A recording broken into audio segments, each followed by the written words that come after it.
김대호 TV의 2021년 32회 공인중개사 시험 부동산학 개론 33번 부동산 개발에 관한 설명으로 틀린 것. 부동산 개발에 관련된 문제도 매년 한 문제씩 나옵니다. 부동산 개발에 관련 문제는 공법에 관련된 이론 문제가 포함이 되기 때문에 공법적인 지식을 반드시 습득하시기 바랍니다. 자, 공법적인 개념을 반드시 습득하고 문제를 맞춰야지. 자, 부동산 개발이라고 해서 부동산 학에 대한 이론서가 아닙니다. 일반 상식선에서 부동산 개발 공법적인 이론을 반드시 포함시키시기 바랍니다. 자, 부동산 개발이라는 것은 첫 번째 중요한 게 시공은 포함하지 않습니다. 우리가 시행만 생각하면 됩니다. 자, 우리가 부동산 할 때 시행과 시공이 있는데 시공은 말 그대로 건설회사, 건축 기법을 생각하면 됩니다. 자, 건축 기법, 건설회사에 관련되는 것은 공부하지 않는다. 우리는 토지를 개발하고 토지를 정리해서 분양과 임대를 목적으로 토지를 개발하는 것을 말합니다. 그래서 시행만 포함한다. 자, 부동산 투자와 개발은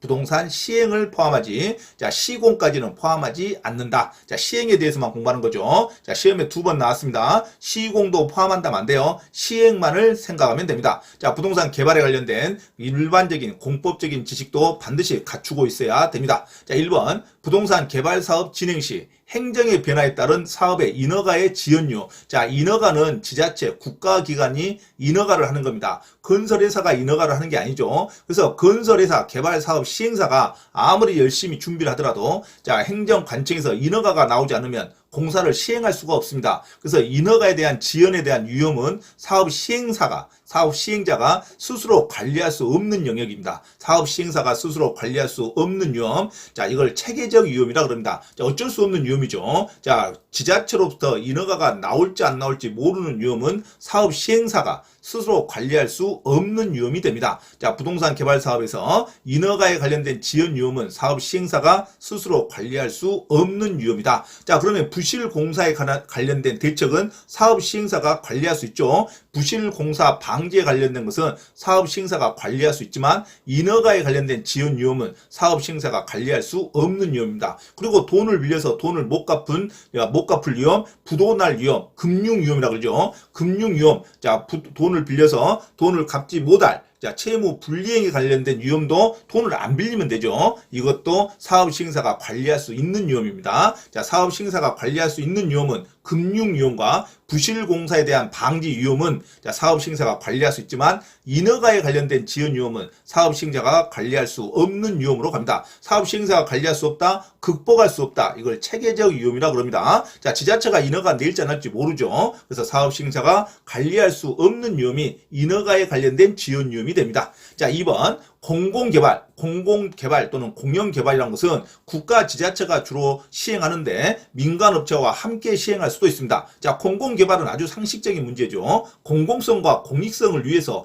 당연히 택지를 조성한 후에 분양 임대하는 토지개발 방식을 공공개발이라고 합니다. 말 그대로 공공개발, 공익성을 위해서 모든 사람들을 위해서 공공성과 공익성을 위해서 토지를 조성한 후에 분양 또는 임대하는 토지개발 방식을 공공개발이라 한다. 민간도 함께 참가할 수 있죠. 또는 국가 지자체가 주도적으로 시행할 수도 있고, 자, 공공개발은 공익성과 공공성을 위해서 택지를 조성한 후에 분양 또는 임대하는 토지개발 방식을 말한다. 아주 평이한 지문이 나왔습니다. 자, 3번 환지 방식. 이 환지 방식은 아주 중요합니다. 자, 도시개발법. 토지를 조성하는 토지 개발에 있어서 도시개발법, 신도시를 조성하는 거죠. 신도시를 조성하기에 앞서 토지를 개발하는 도시개발법의 방법은 3가지가 있습니다. 하나는 직접 매입해서 일반에게 분양하는 수용 및 사용 방식이 있습니다. 수용 및 사용 방식, 그 다음에 환지 방식, 그 다음에 이 2개를 혼용하는 혼용 방식이 있습니다. 자, 수용 및 사용 방식과 환지 방식을 반드시 구별하시기 바랍니다. 이 환지 방식이란 것은 토지가 개발되기 전 토지의 위치나 또는 지목, 면적 등을 고려하여 택지 개발을 한 후에 개발된 토지를 토지 원주민, 토지 소유자에게 다시 재분배하는 방식을 말합니다. 100% 주진 않죠. 자, 토지 분담률이 있습니다. 토지 분담률에 의해서, 규정에 의해서 다시 일정한 개발된 토지를 다시 토지 소유자에게 재분배하는 방식을 환지 방식이라고 합니다. 주민들의 동의가 더 용이하게 일어나죠. 자, 수용 사용 방식은 자, 돈이 많이 들죠. 시행사가 돈이 많이 듭니다. 토지를 다 매입해야 되기 때문에. 하지만 비용이 절감될 수 있는 방법을 환지 방식이라 그럽니다. 자, 환지 방식은 토지 소유자에게 재분배하는 방식을 말한다. 택지가 개발되기 전 토지의 위치나 지목, 면적 등을 전부 종합적으로 고려해서 택지 개발한 후에 개발된 토지를 다시 토지 소유자에게 분담률에 의해서 재분배하는 방식을 환지 방식이라고 한다. 주민의 동의가 중요하죠. 그래서 시세가 너무 땅값이 너무 높게 형성된 지역은 수용 사용 방식 할 수가 없습니다. 돈이 많이 들기 때문에. 그래서 환지 방식은 토지 소유자에게 다시 재분배한다. 재분배한다는 단어가 나오면 환지 방식이죠. 자, 일정한 매입을 해서 일반적으로 분양한다. 그러면은 수용 사용 방식이죠. 수용 사용 방식은 보상 가격에 대한 갈등이 심할 수가 있죠. 보상 가격의 갈등이 심하고 인근 토지에 비해서 토지 지가가 아직까지 낮은 지역에서 수용 사용 방식을 주로 하고, 인근 지가에 비해서 토지 가치가 상승된 지역은 자, 토지 매입 가격이 너무 많이 드니까 환지 방식을 주로 사용합니다. 자, 환지 방식은 토지 소유자에게 재분배한다. 이 재분배한다는 단어가 반드시 나와야 됩니다. 자, 환지 방식은 다시 토지 소유자에게 분담률에 의해서 자, 개발된 토지를 다시 재분배하는 방식을 환지 방식이라 그럽니다. 맞는 지문이죠. 자, 4번. 부동산 개발은 미래의 불확실한 수익을 근거로, 당연히 부동산 개발은 미래의 장기간 개발을 필요로 하니까 미래에 어떻게 수익이 나타날지 모르죠. 지금은 호황일더라도 부동산 개발을 다 하고 나서 불황일 수가 있죠. 자, 부동산 개발은 항상 미래에 대한 불확실한 수익을 근거로 하기 때문에 개발을 진행하기 때문에 위험성이 항상 도사리고 있습니다. 여기서 오워퍼드라는 미국의 학자가 부동산에 대한 개발의 위험성을 법률적 위험, 경제적 위험, 기술적 위험 이 세 가지를 잡았죠. 법률적 위험, 시장 위험, 즉 경제성 위험, 그 다음에 기술적 위험, 비용 간의 위험이죠. 비용성의 위험. 자, 그래서 오워퍼드는 법률적 위험, 시장 위험, 그 다음에 비용 위험 이렇게 세 가지 위험성을 자 분석을 했다. 이것도 중요하죠. 자, 부동산 개발은 위험성이 있다는 것은 미래의 불확실한 수익을 근거로 하기 때문에 항상 위험성이 도사리고 있다. 맞는 말입니다. 자, 그래서 틀린 것은 정답은 5번으로 가야 됩니다. 이 흡수율 분석 반드시 암기하고 있어야겠죠. 자, 흡수율 분석이라는 것은 자, 시간의 흐름에 대한 분석입니다. 자, 시간의 흐름 이제 하나의 추세를 시간의 흐름으로 계속 분석하는 것을 흡수율 분석이란다. 그러니까 특정 지역에서 단위 시간 동안 흡수되는 비율을 분석하는 것을 흡수율 분석이란다. 시간의 흐름에 대한 분석입니다. 일정한 추세를 분석하는 것. 그래서 시장에 공급된 부동산이 시장에서 일정 기간 소비되는 비율을 조사해서 해당 부동산 시장의 추세를 파악합니다. 이 추세를 파악할 때 과거나 현재 추세도 파악하지만 반드시 미래에 대한 흡수율 추세를 정확하게 파악하는 데 목적이 있습니다. 그래서 흡수율 분석은 미래에 대한 추세를 정확하게 파악하는 데 목적이 있다고 나와야 됩니다.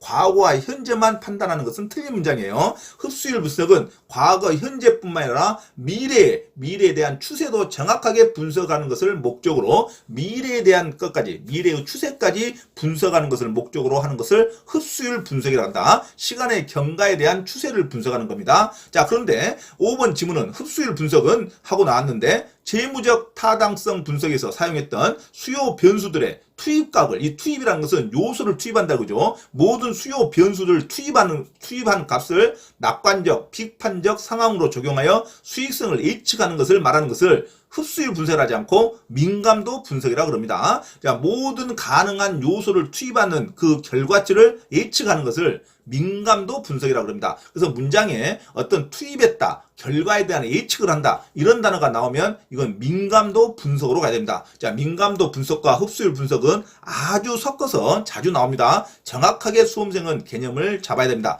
흡수율 분석은 시장성 분석과 유사합니다. 항상 현재, 과거뿐만 아니라 미래에 대한 시간의 추세를 분석한다. 그러면 흡수율 분석이고, 어떤 변수들의 어떤 요소를 투입해서 나타난 결과를 예측한다. 그러면 민감도 분석으로 가야 됩니다. 그래서 5번은 지문이 민감도 분석에 대한 설명입니다. 흡수율 분석에 대한 설명이 아니죠. 어떤 재무적 사업 타당성 분석에서 사용했던 주요 변수, 주요 요소들을 투입한 값을, 투입이라는 단어가 나왔죠. 그리고 낙관적, 비판적 상황을 적용하여 이 투입한 값을 예측하는 걸 말합니다. 수익성을 예측한다, 결과를 예측한다. 이걸 민감도 분석이라 그럽니다. 자, 민감도 분석과 흡수율 분석을 반드시 구별하시기 바랍니다. 자, 33번의 정답은 부동산 개발에 관한 설명으로 틀린 것은 정답은 5번으로 기억하시기 바랍니다. 아주 시험에 자주 나오는 문제죠. 벌써 수없이 많이 나왔습니다. 민감도 분석과 흡수율 분석의 비교에 대한 정의를 반드시 기억하시기 바랍니다. 민감도 분석이라는 것은 모든 가능성 있는 변수, 요소들을 투입해서 나타나는 결과를 예측한다. 이런 단어가 나오면 민감도 분석이라고 그런다. 감흥도 분석이라고도 해요. 하지만 흡수율 분석은 시간에 대한 추세를 분석하는 겁니다. 이 시간도 과거와 현재뿐만 아니라 미래에 대한 예측까지도 분석한다. 이게 흡수율 분석이에요. 자, 흡수율 분석은 시간의 추세, 미래까지도 분석한다. 민감도 분석은 모든 가능한 요소들을 투입해서 나오는 결과를 예측해서 분석한다. 나오는 결과를 예측한다. 이런 말 나오면 민감도 분석으로 가야 됩니다. 그래서 5번 자 문제가 틀렸죠. 흡수율 분석이라 하지 않고 민감도 분석이라 해야 됩니다. 투입된 값을 예측한다. 이런 말이 나오면 민감도 분석으로 한다. 정답은 5번으로 기억하시기 바랍니다. 공인중개사 시험 자격증을 반드시 취득하고자 하는 분은 개인 또는 그룹으로 원장 직접 과외 수업을 신청할 수 있으며 공인중개사 고시학원 또는 회사에서의 공인중개사 시험 전과목 특강 및 경매 실무 강의도 가능하니 많은 신청을 바랍니다.